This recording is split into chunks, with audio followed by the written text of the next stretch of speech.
And it came to pass in those days that there went out a decree from Caesar Augustus that all the world should be taxed. This taxing was first made when Quirinius was governor of Syria, and all went to be taxed, every one into his own city. Coming up to Christmas, it's the time of year when, for many people, it's probably the only time they hear of the Roman Emperor Caesar Augustus is in this passage from the New Testament in Luke's Gospel. Now, obviously, I'm a Roman historian. I specialise in the ancient world, the Romans in particular, and I think about the Romans a lot. And I don't really want to get into all that sort of odd story of a year or two ago that everybody, all men, was supposed to be thinking about the Roman Empire most of the time. It's my job, I do it, and it's been my interest since I was young, so I'm not going to make any excuses for that.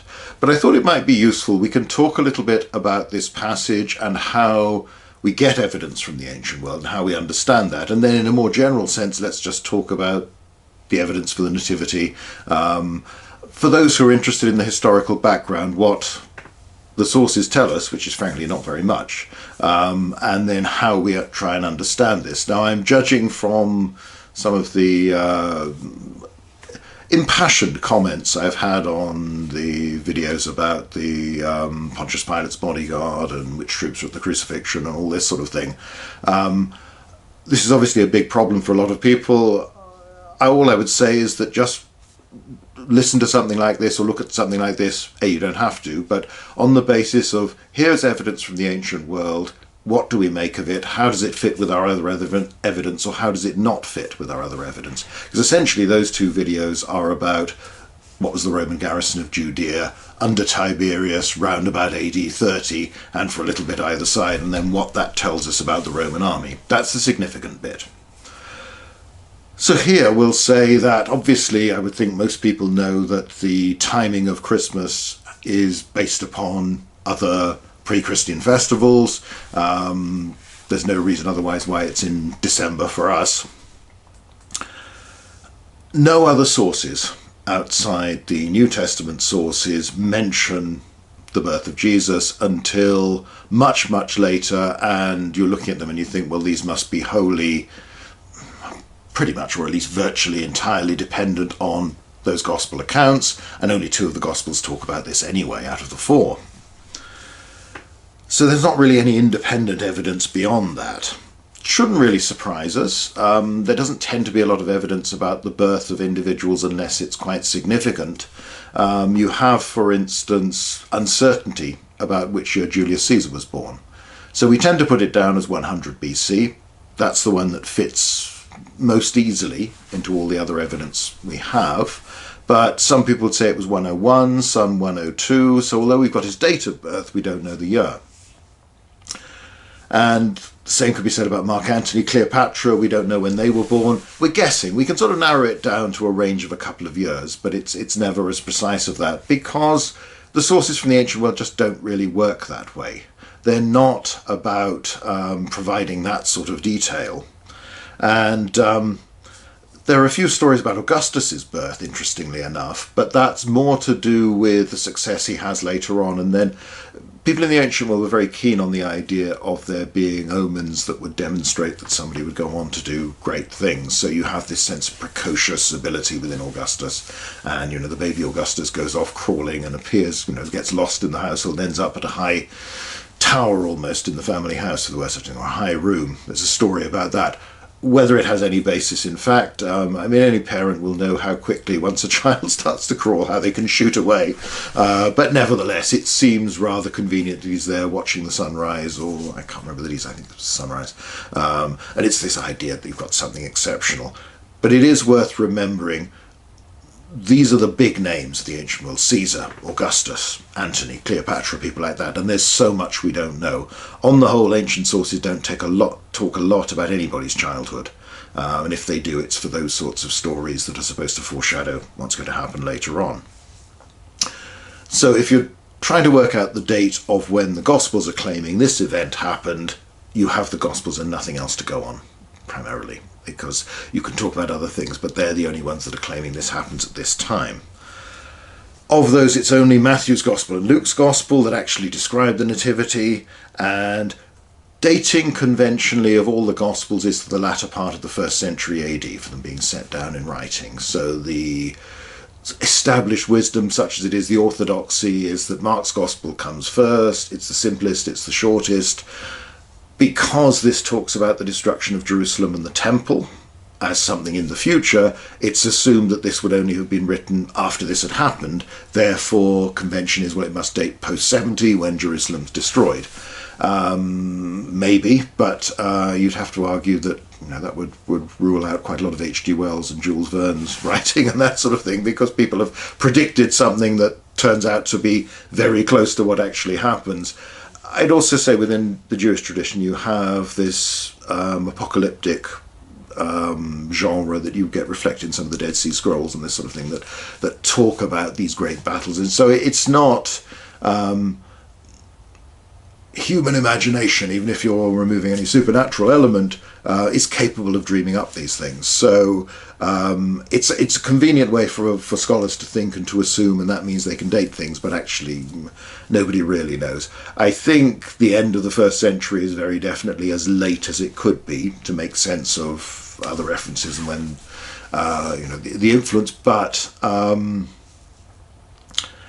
it's just possible they're earlier. But again, none of these things would actually make very much difference as to the reliability of the accounts in question, because most of this is stuff you're either going to believe or you're not going to believe, and it is not referenced anywhere else in outside literature, which is you wouldn't expect it to be, with the exception of a few key events, in that you have first, very early 2nd century mentions of the execution, crucifixion of Jesus. You've got it in Tacitus, so that's probably its early 2nd century.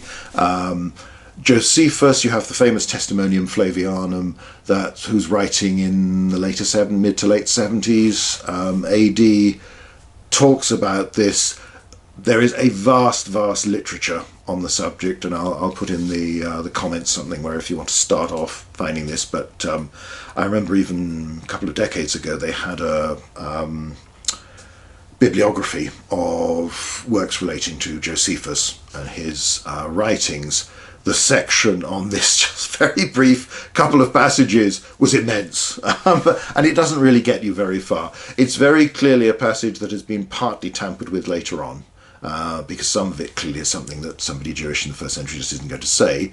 On the other hand, some of it's also rather weird to be a complete interjection. So I think the balance of probability is that Josephus said something, but didn't build this up as a really big or important event, but beyond that you can't go any further. But there is that sense, and there is clearly an acceptance in Greco-Roman literature of the historical existence of this person who gets executed, and a cult forms of followers.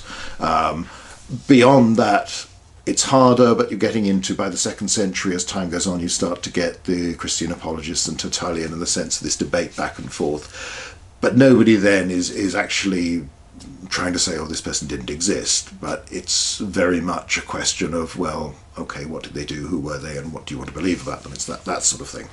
So we don't have any mention of the nativity outside. So again, not surprising. But the point to remember, and this is the same as any source we deal with, whether it's Jewish, Christian, whatever it might be, from the ancient world. There are religious documents. You have the Sibylline oracles, for instance, various periods that are often apocalyptic in their way, or sometimes seen as descriptions after the event, as pretending to be prophecies of those saying this was going to happen. We use them as historians on the basis that they might actually contain useful information, because from our point of view it doesn't matter too much if they're written afterwards. If they tell us something about, say, the 3rd century AD, when sources are so poor, you can glean information from this sort of thing. So there's lots that's quite useful, in the same way that you can look at an altar to Mithras set up by the prefect of an auxiliary cohort on Hadrian's Wall, and within that you can start to see, well, this is telling you about the belief patterns, the behaviour of officers of that class. How common is this throughout the empire? Is there a pattern, particular worship, reverence for particular deities? What does that tell us? So all of this stuff, from the point of view of a historian, you come to and say, what is this telling us about the world? You don't have to invest yourself and commit to the cult of Mithras to use this as evidence. So there's always, this is just the point, we're trying to understand the ancient world. This evidence comes from the ancient world. Whatever you choose to make of it, whatever you choose to believe about it, it is at least trying to present an account of things they claim happened. But again, remember, these are meant to be inspirational, religious, instructional works. These are not detailed histories of the time. So you tend to get incidental mentions of things, but it's not really about that. And a historian, obviously, we'd like to know, and especially if you start writing historical biography, you'd like to know far more about the individual, what happens at various stages of their lives, whereas clearly the gospel accounts are based around, in a couple of cases you have this little bit of detail before, but basically everything is the last few years of Jesus' life, his execution, and then obviously resurrection, all that sort of thing. That's how it's presented. It isn't what the historian would want and just like to, well, what's going on and why are these people doing that? How does this community support itself? What's the economy here? How do the laws work? All this sort of thing. So it tends to assume a lot of knowledge, and only occasionally will it give you context, a sense of the society, of attitudes. So you do have to be very careful about basing precise theories around things that are said in these on the basis that they weren't meant for you to do that. They're not meant for a historian to go and write a history of first century Judea or sections within it from this. In contrast to an extent with somebody like Josephus, who is writing history about his times, though obviously he's very selective in what he chooses to talk about, he has his own agenda, and so on and so on. So what evidence you have from the New Testament really comes from Matthew and Luke. Matthew 2 verse 1 firmly dates the nativity to the time of Herod the Great. Luke 1:5, which talks about John the Baptist's conception and birth, also puts it at Herod's lifetime and seems to imply that the birth of Jesus follows on fairly soon afterwards. So in that sense, both date to Herod's reign. That's Herod the Great, the founder of the dynasty. He died in 4 BC, so therefore the logic would be, well, it's sometime before that, but perhaps not too much before that. Perhaps very early in 4 BC, around 6 BC, 5 BC.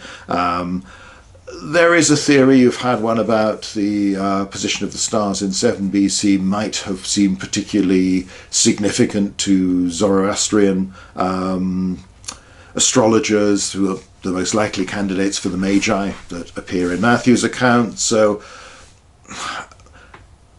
and again, it's a question of, even if you want to say, oh, well, this is all made up and it's all fantasy and this sort of stuff, the people who are writing this want to convince their audience that this actually happened.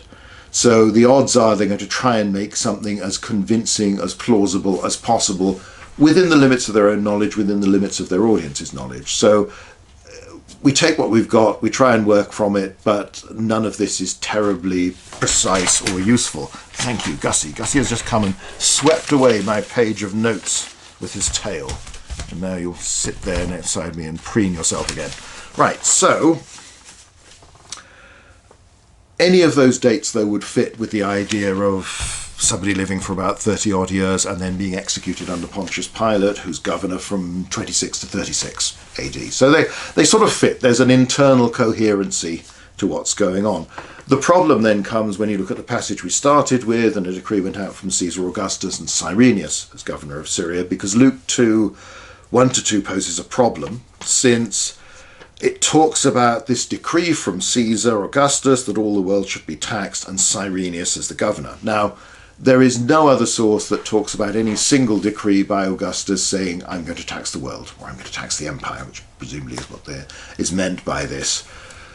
And the odds are Roman legislation decisions don't tend to occur in such a simplistic, sweeping way of one single thing. Right, I'm going to do this.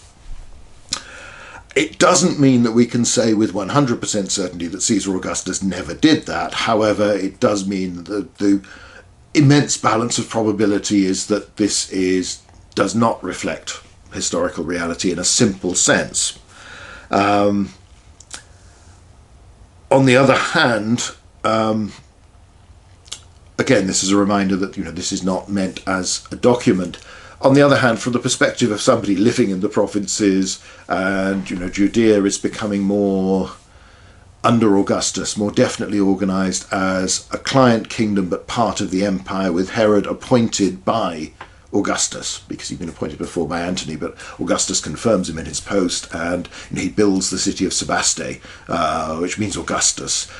You have Caesarea Maritima, the city dedicated to Caesar, on the coast there with this new purpose-built port. This is somebody who's making very clear where his loyalties lie. That's why Herod is such a great political survivor. So from the perspective of somebody living in the province, you're being taxed, and you're being taxed that ultimately seems to go to Rome, at least some of it. So from that point of view, in a general sense, I suppose there's an element of truth saying, well, Rome's got this emperor, he's decided we've all got to pay tax. So that's perhaps the general context of it. But this isn't an account that is where it's important to describe precisely how the Roman system of imperial taxation worked. That's not what it's about. This is supposedly providing us with a sort of landmark, a dating thing. Augustus tidies up the taxation system. It is far more organised, it's far more stable, and that probably does expand to client kingdoms, although we'll come on to that in a minute, because client kingdoms and provinces present different issues. So we've got something that's clearly not as simple as the statement suggests, but nevertheless might be reflecting, as I say, the perspective of somebody who's actually got to pay this. There was a famous census overseen by Publius Sulpicius Quirinius. That's clearly the Cyrenius of the Authorized Bible. It's long remembered in Judea in particular, and deeply resented. Partly because it provoked outbreaks of widespread resistance and rebellion, and the first real time this is, in a sense, anti-Roman. For the present purpose, what's significant about it is that it began in AD 6, so that's way out of the other range of dates you've got for when in Herod the Great's reign. This is a decade after Herod has died, and it happens when his son Herod Archelaus, who has been ruling Judea, he's deposed, and it becomes for a while a directly administered Roman province. And this is overseen by the legatus of Syria, which is the big military province, obviously right alongside, with an army of 4+ legions at this stage, and Quirinius is the legate of Syria at this time. So there seems to be a direct contradiction here, and you can have all these great theories to try and reconcile the two, but there's essentially a problem. Now, some people have suggested, well, maybe there's an earlier census, and that could have occurred 10 years or so before, which would put us in the last stages of Herod the Great's reign, so would fit. And a theory has grown beyond that maybe Quirinius was actually governor of Syria twice. Now, that would be incredibly rare post-Augustus. It would be pretty rare under Augustus. But we have a problem that Augustus is creating the system of imperial government that endures for a couple of centuries and then only gets modified in the third. It may not have arrived at its final form instantly. There probably were some irregularities, some differences, as they're hammering out, well, this is how we want things to work. And the whole empire is being reorganized and taking shape. So that's at least possible. Or there's the argument that maybe, well, there's another governor of Syria around that time that conducts a census. Now,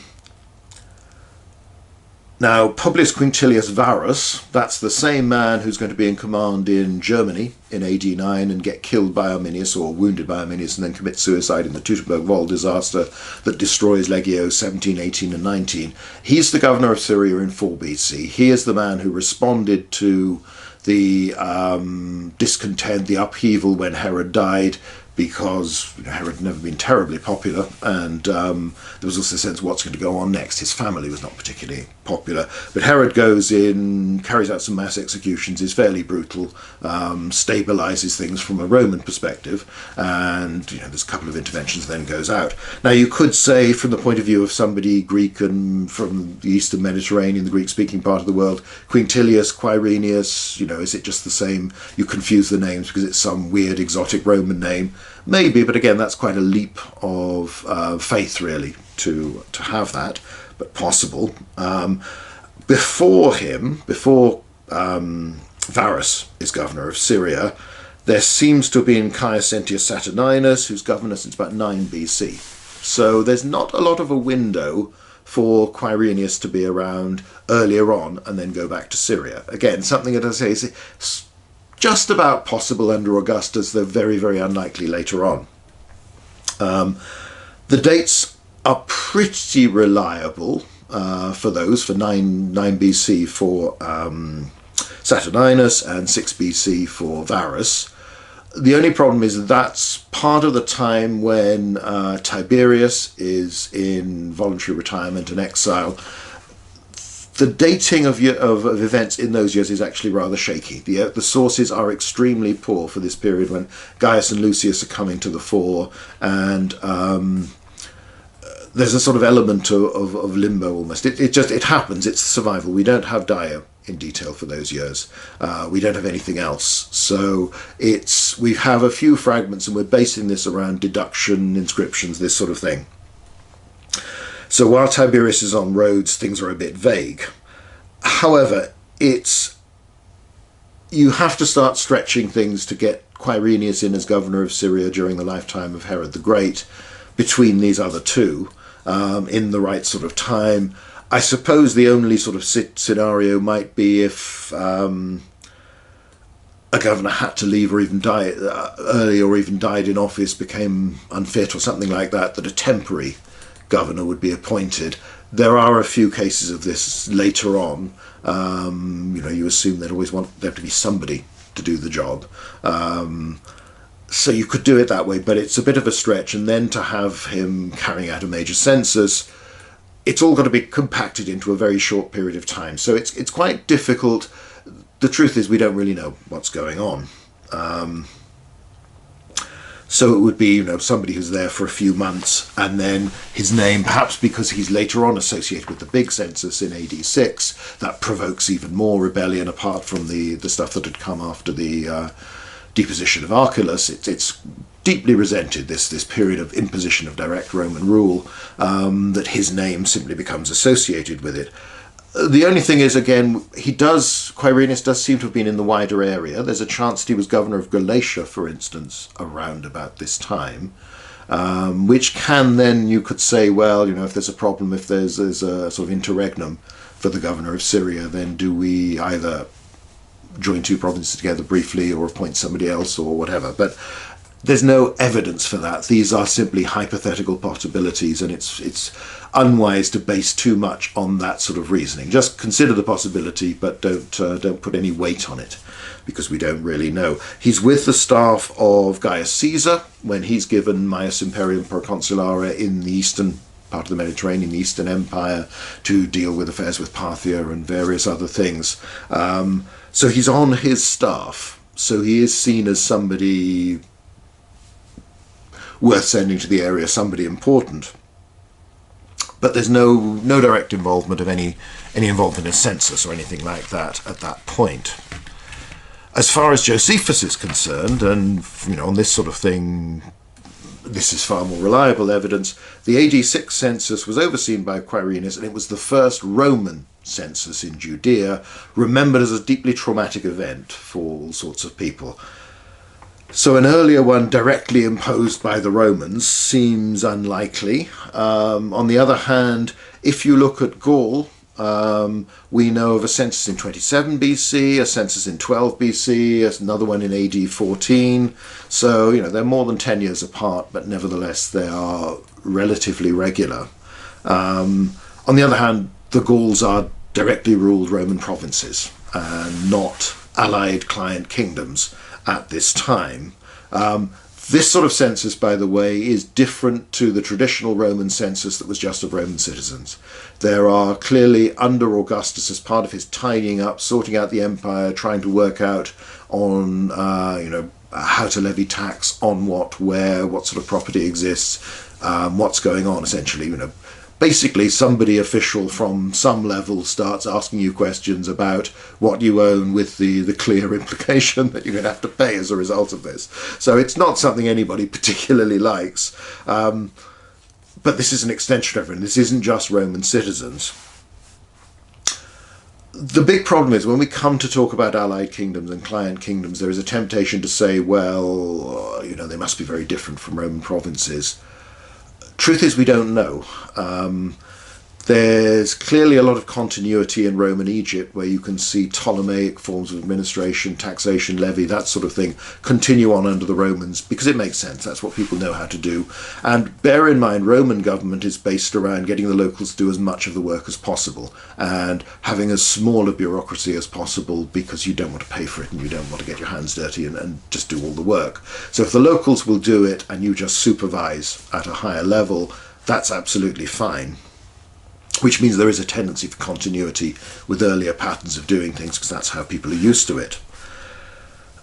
Herod has enough freedom to regulate the amount of taxation he levied, but he is paying tribute, apart from all the gifts and the donations to communities outside his own kingdom, but within the Roman Empire. That implies there's a system of assessing people, property, probably based on some sort of census. So gathering tax information under Herod seems extremely likely. We just don't have information to know how it was done. And it will presumably have drawn on previous things, particularly from the Hasmonean kingdom that's he's succeeded, and within the different types of communities. I mean, note in the New Testament that you've got various communities of different status, different ethnic, religious groups.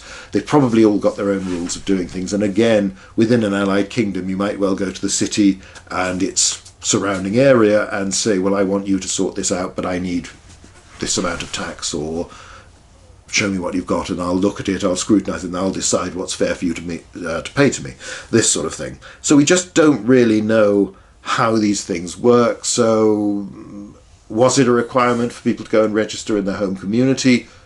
Perhaps. It's certainly similar things do occur in the ancient world and in the Roman Empire, so it's perfectly possible, but there's no positive evidence to say that's what they're doing. And for Luke, this is the reason why Joseph, his betrothed, have travelled from Nazareth in Galilee to Bethlehem in Judea, where Mary gives birth. It's important for the Messiah to be born in Bethlehem. Matthew just places them there, so doesn't bother to give a reason as to why they're there or any background. So there is obviously a reason for why they wish to present this as happening, because they see this as fulfillment of prophecy. Again, Matthew doesn't give any indication of whether they're living there normally or have come from anywhere else. Again, these are not historians writing to provide a full and detailed account of every aspect of what's going on in individuals' lives. They are choosing the bits they consider to be significant, and it's the place and its religious significance that matter to them. So it's possible that Herod the Great was doing something that required Joseph and Mary to travel to Bethlehem to register, and that at that time a baby was born. And it's equally possible that that time, if Herod is telling you you need to go and do this to register and you will be paying money as a result of this, that people consider this as, well, this is the Romans doing that, this is Caesar Augustus doing this. We can develop the idea that Herod and other client rulers are effectively independent kingdoms. I mean, I suppose the situation is similar to many of the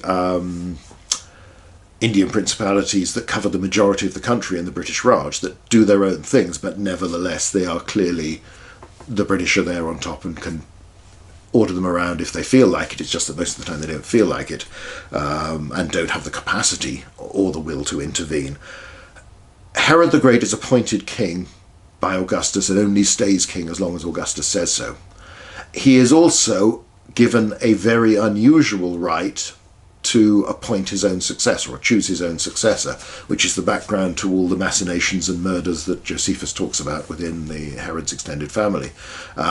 This is rare, and it has implications for instance, the rebellion of Boudicca in AD 60, where Prasutagus, Boudicca's husband, had made his daughters and Nero joint heirs to his kingdom and his property, but you didn't, unless the emperor said and gave you a special privilege, it was up to the emperor to appoint any successor. In the same way that if he chose to, he could remove you, as will happen with Herod Archelaus and several of the others from within the family, and has happened elsewhere to Dinas. So we tend to see it as very different. I suspect for most people there was actually a feeling that you were part of the Roman Empire, because in practical terms you really are, and the Romans do call the shots, even if they're getting intermediaries who are effectively locals, or at least locals as far as the Romans are concerned, to run things for them. And again, this has the knock-on effect to how the army of the Herods seems to be modelled on the Roman army, and in time you'll have units from it going straight into the Auxilia and then sometimes back again. So you're integrating to quite a high degree, and from the perspective of those who are being registered and having to pay the tax, it would make sense to consider this as well. This is the Romans. In the end, that's where it's going. So all of this is possible. You wouldn't necessarily worry about the precise legal nature of how all this worked.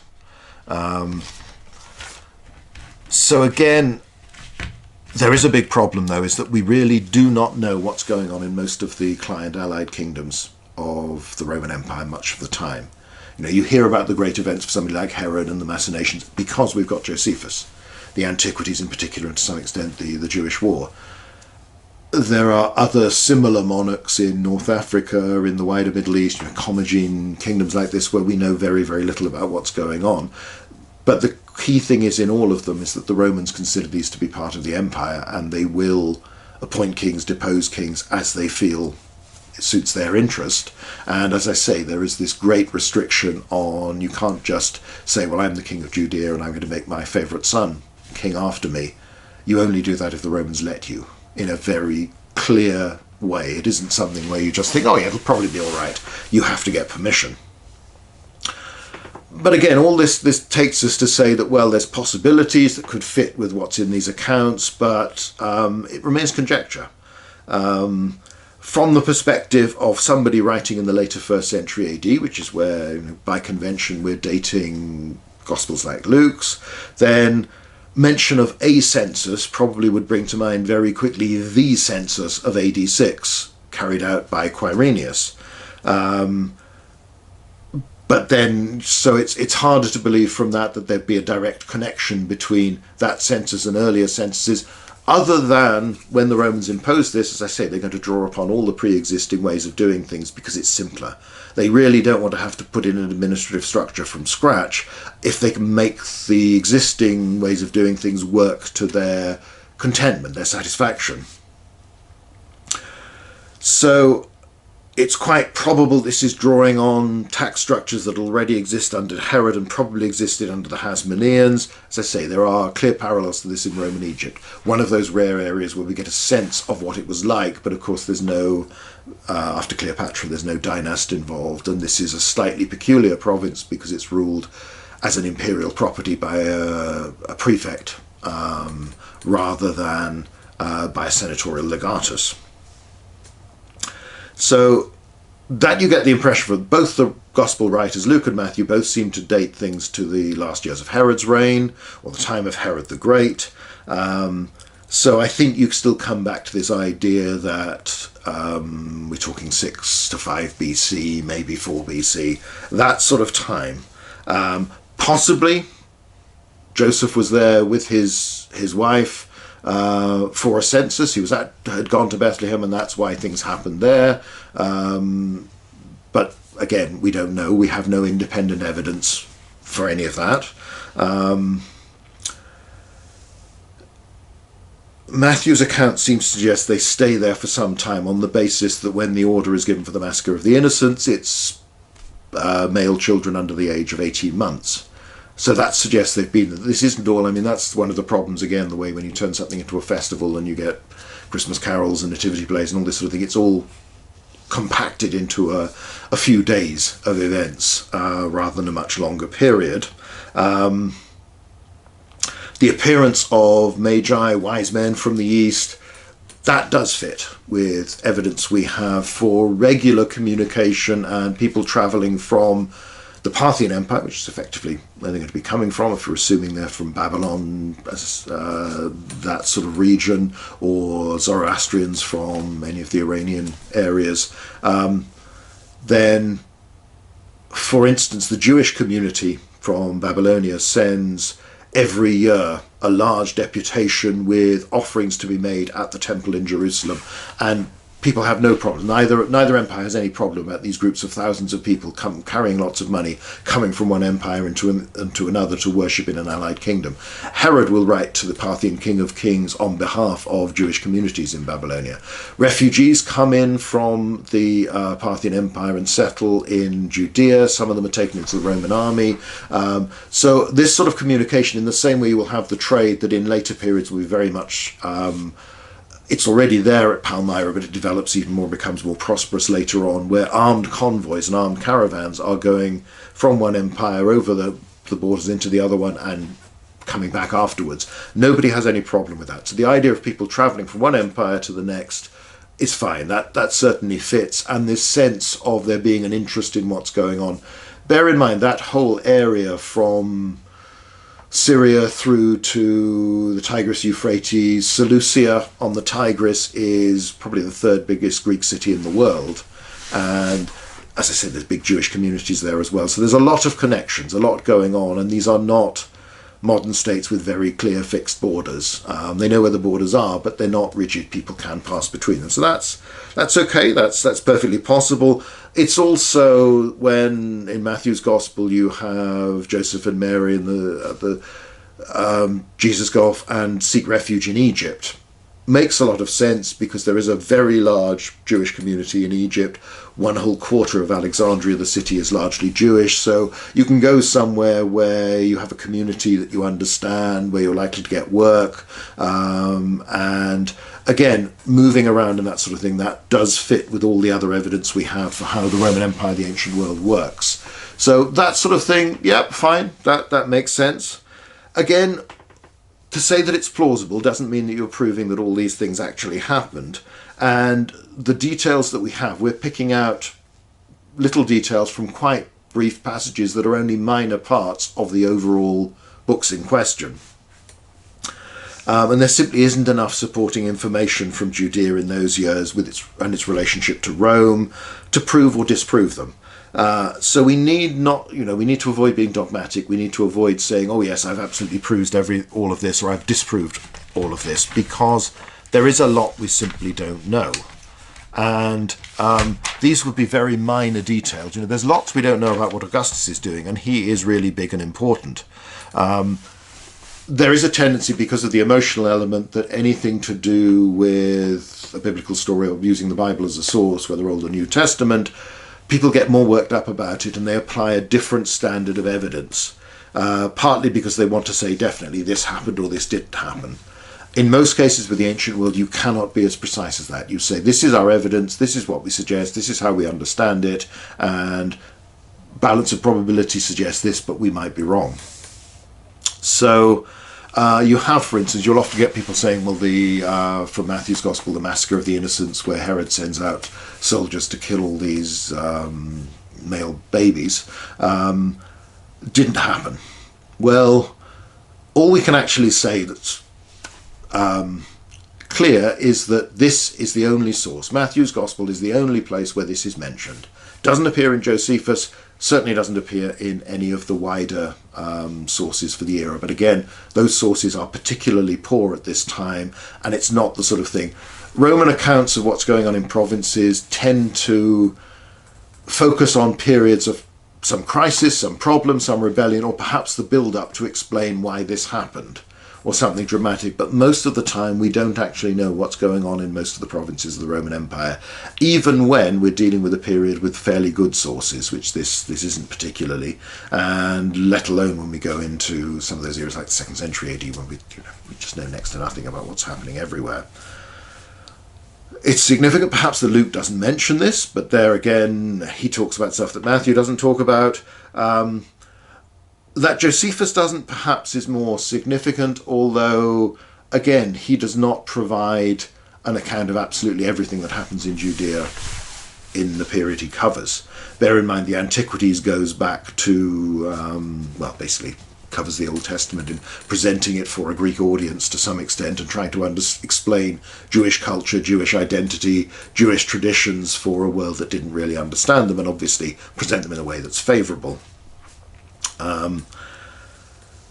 Josephus does record lots of homicidal episodes involving Herod the Great, so, ordering the death of family members.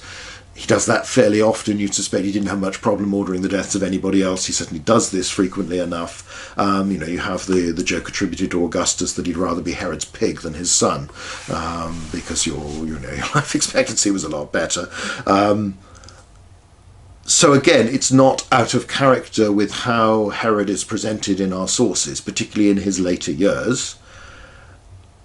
But that's all we can say. You cannot go beyond that and then say, this definitely happened. So you can talk about it, you can say, well, as I say, there's no evidence outside. On the other hand, would there necessarily be? What sort of area is being covered? Bethlehem's a relatively small community. It's presumably the hinterland, as is always the case with this sense of whether it's a village or a town or city in the ancient world, particularly in the Greek-speaking part of the world, where you have the farmland around a community is intimately connected with it and considered part of a unit.